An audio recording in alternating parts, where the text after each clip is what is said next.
No, I just don't have any time for you right now. How many times have I told you that's not important to me right now? I've got other things to do. Yes, I know that I promised you, but I'm not going to do it. I'm sorry, but I'm just not going to do it. Please stop interrupting me. What I'm doing right now is much more important than anything that you have to say. Hey everyone, my name is Chuck McGee, and unfortunately, a lot of our children today are hearing those kind of responses from parents. And I wanted to share with you my 10 steps and how to be a better father. Number one, love your children's mother. That is such a crucial first step in a relationship with your children. A lot of you have seen my videos where I'm constantly talking about my beautiful wife. And I got to tell you, I've been married to her for 16 years, and she is just my everything. I mean, she's just smoking beautiful. She's a great mother. She's a great wife. She's a great everything. But I not only share that information with you, I also share it with our daughter. I also, let our daughter know how much I love my wife. But I don't just say it to her, but I show it to her in my actions every single day and how I am being a good husband. And then someday down the road, she will expect that from her husband. Number two, spending time with your children. How you spend your time reflects on what's important to you. Ever since Kaylee was born, she has known that her father has put her number one no matter what.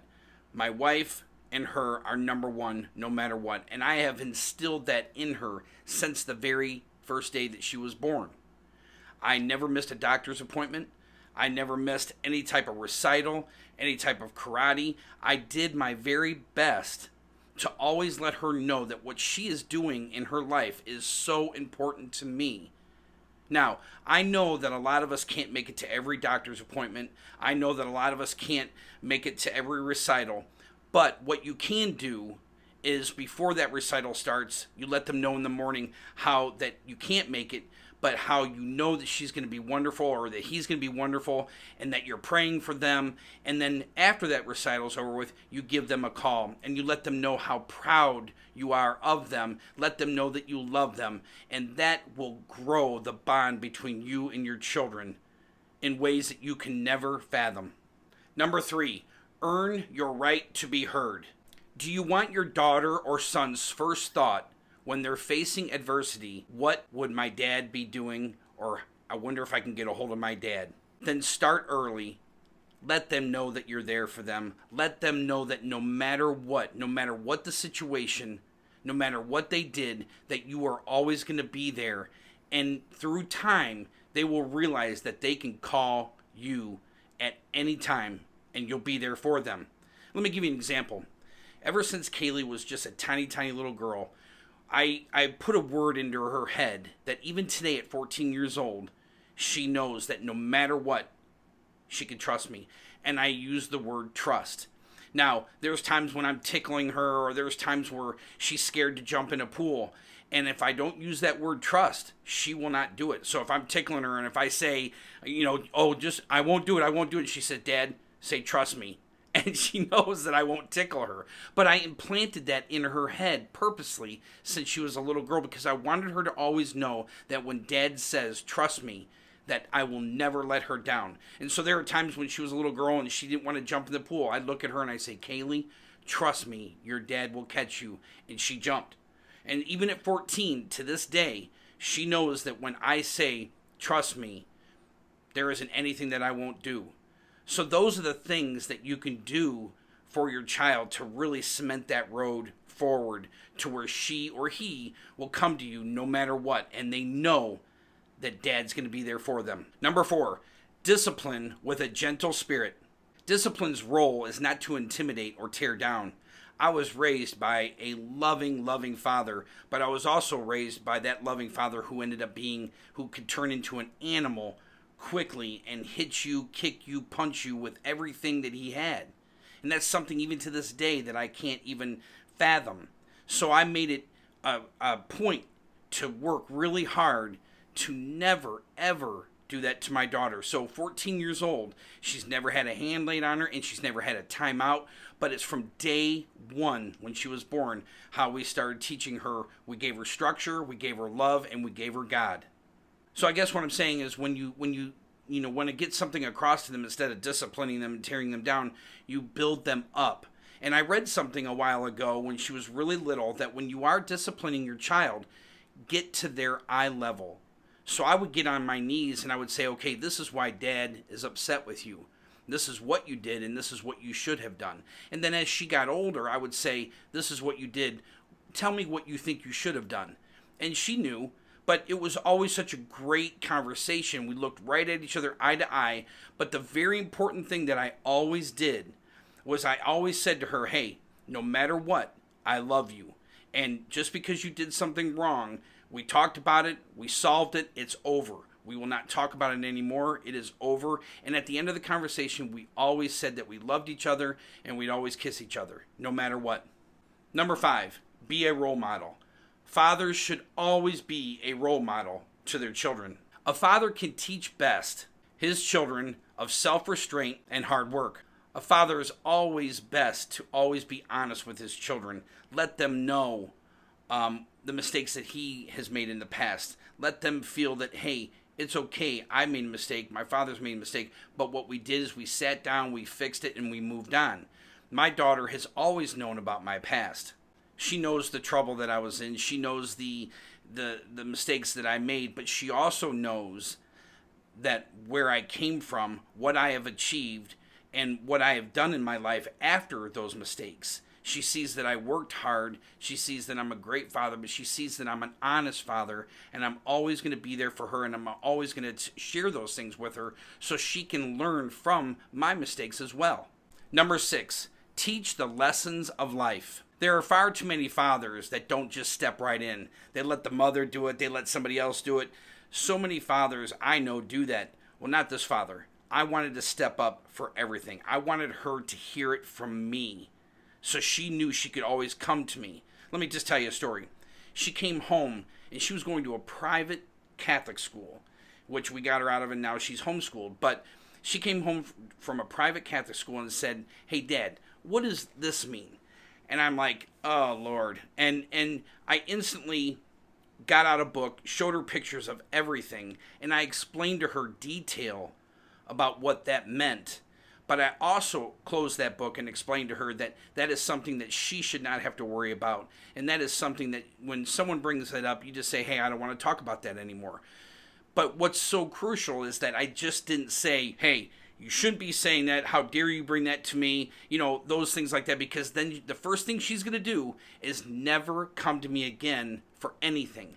And so I broke it down to her, and that let her know that I took the time for her, but it also let her to know that I wanted to tell her everything. And so when she had her first period, you know, I talked to her about it. Yes, Mom was right there. Mom is a wonderful mom, but I think it's crucial that a father is right there and steps up about it so she doesn't feel embarrassed.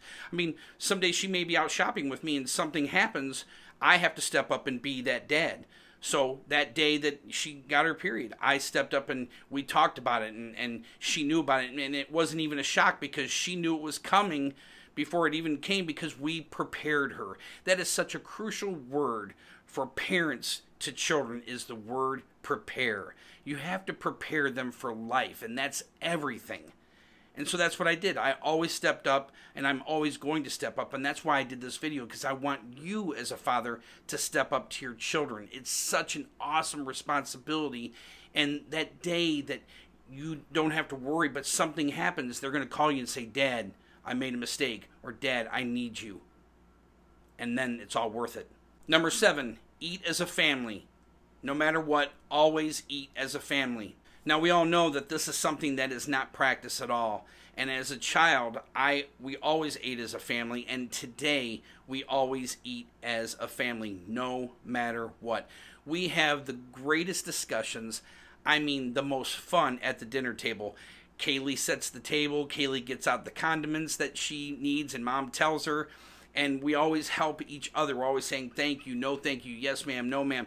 Everything, every single day, structure, love, God. That's what we always do. But our family dinner time is so awesome, and we try to do it for breakfast as well.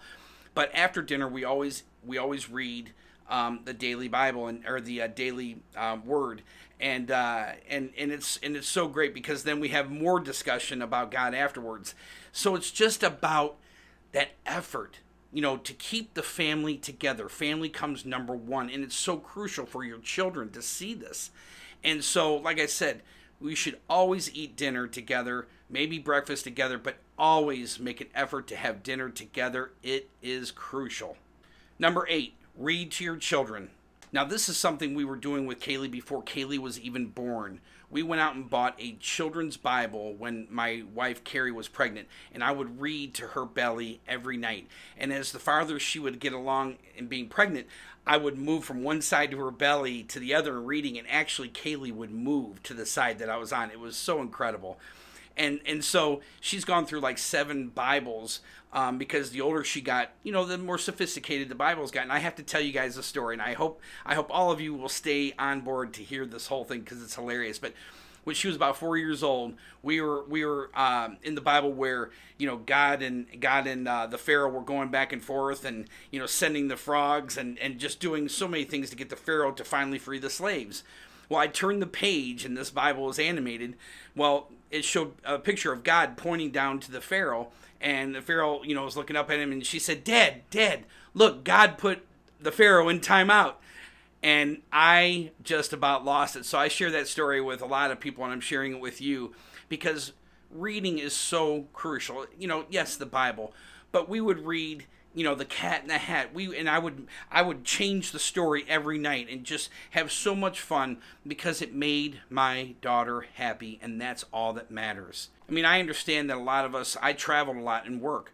So when I knew I was going to be gone for days and days at a time, I would actually go to Walmart or go to a place where I can buy a few books. And then I would call them at night, and I would, Kaylee would be getting into bed, and so I would read a new book to her, and she absolutely loved it. It's about the effort. It's about the time that you spend with your children that can really make a huge bond with your children. Number 9, showing affection. Now, I have no problem telling you that I was raised by a very affectionate father, but he was also very abusive, so that was kind of confusing. But we are very affectionate. If Kaylee comes down from her bedroom and she has to go to the bathroom, she comes by, hi, Dad, and kisses me. Before dinner, she kisses me. After dinner, she kisses me. She kisses me and hugs me, when she wakes up in the morning. And we kiss her and hug her and talk to her before she goes to bed. All the time. And I got to be honest with you, she's 14 going on 30, and she's such an exceptional young lady, and I am going to take the credit. My wife is going to take the credit. I find it so amazing that when I talk to a lot of parents who have wonderful children, and I say, hey, wait a minute, that's because of you, and they say, oh, no. As parents, and you have a wonderful child, take credit for that. Because it isn't easy. I used to be one of the best golfers in the state of Indiana. I used to dominate in basketball. There wasn't anybody that could touch me on the basketball court. Yes, I'm 5'7", but I was bad. But I have not done a thing since she was born, and I don't regret it at all. I'll have plenty of time to do that after she moves on, but we will always be a part of her life. But the thing is that everybody says, well, I sacrifice this. No, I don't use that word. I never use the word sacrifice. I chose to do that because I wanted to be a great dad. I wanted to be an awesome dad. I go as far as saying that someday you're going to do something special. And when you get up to that microphone and you go to say, hey, thanks, Mom, like all kids do, I said, I'm going to go up on that microphone. I'm going to embarrass you in front of everybody. But I want to hear her say, Dad, thank you. Mom, thank you. Because we both have played a huge role in this beautiful little girl's life. Number 10, realize that a father's job is never done. Now, all these are so important, but this one here hits me in the heart because my father, who's probably, he owned tons of restaurants and very, very wealthy man, but again, very loving, but very abusive. And we haven't had a relationship in years. And that's because that's his choice. But his way was when you turn 18, you're gone. You're cut off from everything. Well, my way is my daughter's available to come here anytime she wants. The door is always open. I am always going to help her. She's a hard worker, and we will raise her to be a hard worker, an honest person, but absolutely not is she ever out of the fold, ever. I don't care if she gets married. I don't care what the situation is. She is always welcome home because we love her. God loves us and wants us to love as he has loved us. My daughter is always welcome here, no matter what. So I encourage all of you to go over these 10 steps, to go over these and figure out what you do and what you don't do, and start adding to what you don't do, and see how crucial it is, and see how close your kids will come to you. They will. It doesn't matter if they're 10 years old. You could still start today. Give them a hug. Tell them that you love them. Tell them that you love them. Again, the 3 words we used: love, structure, and God. And always, to this day, no matter what, every single day. And she's an outstanding young lady. We'd always hear, well, wait till the terrible twos. Never saw them. Well, wait till she turns 10 or 12. Never saw it. And again, you may sound like I'm bragging. Have we had difficult times with her? She's, yeah, of course we have. But she's an outstanding young lady because that's what we have put in her. So it's okay to be good parents. You don't have to have 2 or 3 cars. You don't have to have the big house. Put the time and money into them, and you will reap in benefits in ways that you can't even imagine. So I wanted to share those with you guys. I hope that you maybe will take some of those and take them to your children. I wanted, like I said, it's so important to me, and I'm so happy that you guys gave me a few minutes of your time to watch this video. I really hope that you share this with maybe family members or friends that you think may need to hear it. I hope that you give me a like. The likes are important. Subscribe if you're not a subscriber. And if you just came to my channel today, welcome. Hit that subscribe button and the bell button besides that, because that will give you an indication of when I upload a video. I want to thank you all. I wish all of you a wonderful day. God bless you all. I love you.